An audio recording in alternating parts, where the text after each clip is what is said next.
Nó sẽ phân tích thị trường ở theo những cái chu kỳ khác nhau và dựa vào đó chúng ta sẽ biết được là thị trường đang ở trong giai đoạn nào, thị trường đang ở trong sóng nào và thị trường nó sẽ có những cái xu hướng tiếp theo, xu hướng nào. Từ đó chúng ta sẽ có được những cái hành động thích hợp là chúng ta sẽ mua hoặc chúng ta sẽ bán. Và nếu mà mua chúng ta sẽ giữ trong bao lâu, và nếu mà bán thì chúng ta sẽ giữ trong bao lâu. Chào mừng các bạn đã quay trở lại với Forex, mình là Minh. Và trước khi bắt đầu video của chúng ta ngày hôm nay, mình có một trò chơi nho nhỏ muốn mời các bạn chơi cùng. Đó là các bạn dựa vào những cái gợi ý ở trên màn hình cũng như là dựa vào những cái hình ảnh trên màn hình để trả lời câu hỏi sau. Đó là có bao nhiêu chỉ báo và đó là những cái chỉ báo nào.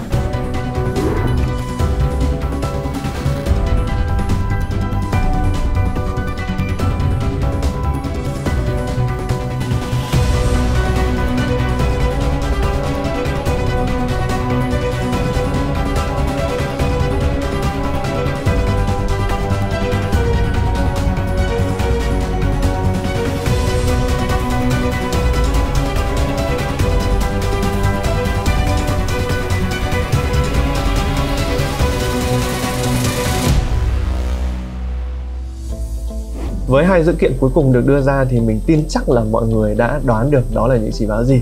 Thì câu trả lời chính xác đó là chỉ báo EMA và thứ hai đó là về sóng Elliott. Và đúng như vậy, đây là hai cái công cụ mà mình muốn giới thiệu cho mọi người, hai cấu phần trong một cái chiến thuật của ngày hôm nay mình muốn giới thiệu cho mọi người. Trước tiên, để đảm bảo các bạn không bị bỡ ngỡ trong video ngày hôm nay thì có hai cái khái niệm và hai cái điều mình muốn mọi người sẽ phải nắm được. Đó là thứ nhất về EMA và thứ hai là về sóng Elliott. Thì mình sẽ nhắc lại cho mọi người về những khái niệm này trước khi chúng ta bắt đầu vào cái nội dung chính của chiến thuật ngày hôm nay. Đầu tiên thì EMA là một đường trung bình động và nó được tính toán dựa trên giá trị trung bình của những cái nến ở trong những cái chu kỳ gần nhất. Và nó khác biệt duy nhất đối với những cái đường SMA đó là nó có cái mức độ nhạy hơn so với đường giá. Tức là nó sẽ có thể phản ứng nhanh hơn với đường giá và nó sẽ đưa ra cho mọi người được những cái tín hiệu nó sẽ nhanh hơn và những cái tín hiệu nó sớm hơn khi chúng ta sử dụng EMA. Và chính vì thế nó là một cái công cụ rất là cơ bản và công cụ rất là có hiệu quả khi chúng ta sử dụng để xác định xu hướng cũng như là chúng ta sử dụng để xác định được những cái vùng hỗ trợ và những cái vùng kháng cự. Còn yếu tố thứ hai đó là về sóng Elliott. Thì Elliott là một khái niệm được dựa trên lý thuyết Dow. Đó, nó sẽ phân tích thị trường ở theo những cái chu kỳ khác nhau và dựa vào đó chúng ta sẽ biết được là thị trường đang ở trong giai đoạn nào, thị trường đang ở trong sóng nào và thị trường nó sẽ có những cái xu hướng tiếp theo, xu hướng nào. Từ đó chúng ta sẽ có được những cái hành động thích hợp là chúng ta sẽ mua hoặc chúng ta sẽ bán. Và nếu mà mua chúng ta sẽ giữ trong bao lâu và nếu mà bán thì chúng ta sẽ giữ trong bao lâu. Một chu kỳ sóng Elliott hoàn chỉnh và cơ bản nhất sẽ có 8 sóng, được chia làm 2 pha. 5 sóng đầu là pha 1 còn gọi là mô hình sóng đầy.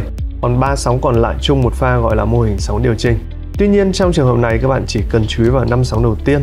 Còn bây giờ các bạn hãy tập trung vào màn hình và quan sát kỹ cấu trúc phổ thông của loại sóng này. Bên trái là mô hình sóng Elliott theo xu hướng tăng, còn bên phải là theo xu hướng giảm. Trông thì có vẻ đơn giản nhưng không phải chúng ta cứ vẽ bừa là được. Nếu các bạn vi phạm một trong những quy tắc này thì mô hình sóng Elliott sẽ không được thành lập. Trong một sóng động lực, sóng thứ hai không thể điều chỉnh về quá sâu, tức là không được vượt qua điểm bắt đầu của sóng 1. Thỏa mãn điều kiện đáy sau cao hơn đáy trước trong một xu hướng tăng và đỉnh sau thấp hơn đỉnh trước trong một xu hướng giảm. Sóng 3 không được là sóng ngắn nhất trong 3 sóng 1, sóng 3 và sóng 5. Sóng 4 không được đi vào vùng giá của sóng 1, nghĩa là không vượt quá điểm cuối cùng của sóng 1. Và đối với cái chiến thuật này thì chúng ta sẽ tìm kiếm và chúng ta sẽ xem xét điểm vào lệnh của chúng ta ở trong cái sóng 3 và trong cái sóng 5. Tuy nhiên nếu mà chúng ta chỉ sử dụng duy nhất một cái công cụ thì nó sẽ chưa đảm bảo tính chính xác và nó sẽ chưa đảm bảo tính hiệu quả. Chính vì lý do đó chúng ta sẽ sử dụng thêm đường EMA 10 và đường EMA 20. Chúng ta sẽ tìm cái điểm giao cắt của hai cái đường này ở trong những cái khung thời gian nhỏ hơn để chúng ta sẽ xác định cái điểm vào lệnh nó sẽ chính xác hơn. Ví dụ cụ thể đó là nếu các bạn xác định cái sóng Elliott ở trong khung thời gian là khung D thì các bạn sẽ xác định cái điểm giao cắt của đường EMA ở trong khung là H4. Và khi các bạn xác định cái chu kỳ, các bạn xác định cái xu hướng của sóng Elliott ở trong khung H4 thì các bạn sẽ xác định cái điểm giao cắt ở trong khung H1. Về cơ bản thì các bước giao dịch của phương pháp này chỉ có như vậy và chúng ta sẽ cùng vào cái phần thực tế để chúng ta xem là cái phương pháp này ở trong thực tế nó sẽ diễn ra như thế nào và cái cách thức hoạt động của nó sẽ ra sao. Ví dụ đầu tiên mình chọn phân tích sóng Elliott ở khung H4. Đây mình sẽ đặt sóng 1 bắt đầu từ điểm này, sau đó đến sóng 2 là sóng giảm và kết thúc ở trên mức bắt đầu của sóng 1. Tiếp theo chúng ta cùng chờ cho sóng 3 chạy và mở sang khung H1 để xét điều kiện về các cái đường MA. Không khó để chúng ta có thể thấy giá vẫn đang dao động theo đúng sóng như ở trong các khung lớn. Mục tiêu của chúng ta trong khung H1 là xác định xem đường EMA 10 và EMA 20 đã cắt nhau hay chưa. Nếu chưa thì chúng ta nên chờ giá chạy thêm để xác nhận xu hướng. Trong trường hợp điểm giao thoa đã xuất hiện như thế này thì xu hướng tăng đã được xác nhận. Các bạn có thể tìm điểm vào lệnh thích hợp cho mình ở trong khung H4. Mình sẽ đặt điểm entry ở giá mở cửa của cây nến xanh này. Lý do là tại vì tại thời điểm đó đường giá đã phá vỡ đỉnh gần nhất, đồng thời tín hiệu của chỉ báo EMA cũng đã được xác nhận. Mặc dù vậy thì không có giao dịch nào, không có công cụ nào có thể chắc chắn đúng 100% được. Vậy nên mình sẽ vẫn đặt một điểm stop loss ở đáy gần nhất, đồng thời take profit khi thị trường đạt sóng thứ 5. Hoặc các bạn có thể chốt lời theo tỷ lệ RR đạt 12 như mọi khi cũng được. Tùy theo mức độ mạo hiểm cũng như là sự kỳ vọng của mỗi người thì điểm take profit có thể rời đi, điều này không sao cả. Các bạn có thể tùy ý đặt theo cách riêng của mình, miễn sao là giao dịch vẫn đảm bảo lợi nhuận là được.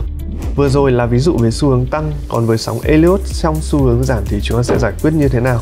Trường hợp này là cặp GU với biểu đồ chính là khung daily. Tương tự như thế thì mọi người cùng xét xem đâu là sóng 1, sóng 2 rồi chờ đến khi sóng 3 bắt đầu hình thành thì chúng ta sẽ chuyển sang khung nhỏ. Như ở đây thì mình sẽ chọn khung H4 để xem liệu chúng ta có đủ điều kiện để vào một lệnh sell ở đây hay không. Vậy là chúng ta đã có một điểm giao của hai đường EMA 10 và EMA 20, chứng tỏ sóng 3 đã được hình thành, giá đang đi theo xu hướng giảm và không còn nghi ngờ gì nữa. Đây chính là cơ hội để chúng ta vào lệnh sell.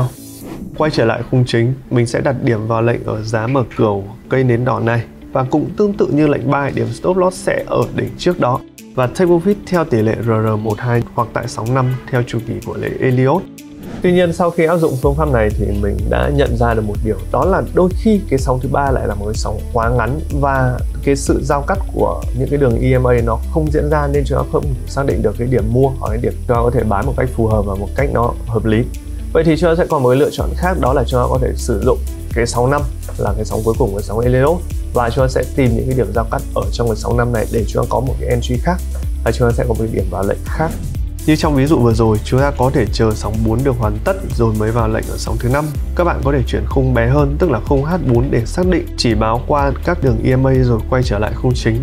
Chúng ta có thể thiết lập một setup lệnh sell như ở trên màn hình. Tuy nhiên vì sóng 3 luôn là sóng dài nhất cho nên khả năng sinh lời của nó cũng sẽ là cao hơn. Còn sóng 5 thì mặc dù mức độ an toàn được đảm bảo nhưng lợi nhuận cũng sẽ giảm đi rất nhiều. Qua các ví dụ vừa rồi thì mình hy vọng là các bạn đã có thể hiểu được cách thức vận hành cũng như là cách thức hoạt động của cái chiến thuật của chúng ta ngày hôm nay. Và một lần nữa mình muốn nhấn mạnh lại và mình muốn lưu ý với các bạn một điều rất là đáng lưu tâm, đó là gì? Đó là bất cứ cái chỉ báo nào và bất cứ cái hệ thống giao dịch nào nó cũng sẽ có những cái khả năng nó bị sai sót. Và hiển nhiên ở trong cái hệ thống này nó cũng vậy. Sai sót nó sẽ xảy ra ở đâu? Tức là khi các bạn xác định những cái điểm sóng Elliott, và về bản chất Elliott và Fibo nó cũng sẽ dựa trên những cái cảm tính và nó sẽ dựa trên những cái kinh nghiệm của những cái người vẽ. Nếu các bạn là một người vẽ lâu năm, các bạn là một người trader chuyên nghiệp thì hiển nhiên là các bạn có thể xác định được những cái sóng đó nó sẽ chính xác hơn. Tuy nhiên ở trong thực tế thì nó sẽ rất là khó để chúng ta có thể đưa ra được một cái nhận định và chúng ta đưa ra một kết luận là đâu là cách vẽ sóng đúng và đâu sẽ là một cách vẽ sóng chuẩn. Bởi vì bản thân nó sẽ không có một cái lý thuyết nào cơ bản để chúng ta có thể xác định chính xác được những cái điểm bắt đầu của những con sóng đó. Và nhiều khi chúng ta sẽ chấp nhận là những cái điểm sóng của chúng ta có thể nó chưa được hoàn chỉnh, chưa được hoàn hảo. Nhưng cái mục đích cuối cùng của chúng ta là gì? Là sau khi chúng ta áp dụng được chiến lược và sau khi chúng ta áp dụng được cái chiến thuật này, chúng ta vẫn có được lợi nhuận trên thị trường. Và trong cái quá trình các bạn sử dụng, nếu các bạn có bất cứ một cái sai sót gì, bất cứ những cái thời điểm nào các bạn cảm thấy hệ thống giao dịch này không chính xác, các bạn có thể feedback lại cho mình, gửi câu hỏi đến cho mình thông qua email hoặc thông qua comment ở trong cái video này, thì mình có thể sẽ giúp cho các bạn gỡ rối được những cái vấn đề đó và sẽ chỉ ra cho các bạn là trong những cái trường hợp đặc biệt đó thì chúng ta nên làm gì, chúng ta hạn chế được những cái sai lầm cũng như là chúng ta hạn chế được những cái rủi ro mà các bạn đã có thể sẽ gặp ở trên thị trường này. Và một lần nữa rất cảm ơn mọi người dành thời gian theo dõi cái video chiến lược của mình ngày hôm nay, và rất hy vọng cái chiến lược này có thể giúp ích được cho mọi người trong thực tế khi mọi người giao dịch. Và hẹn gặp lại mọi người trong những video lần sau. Xin chào.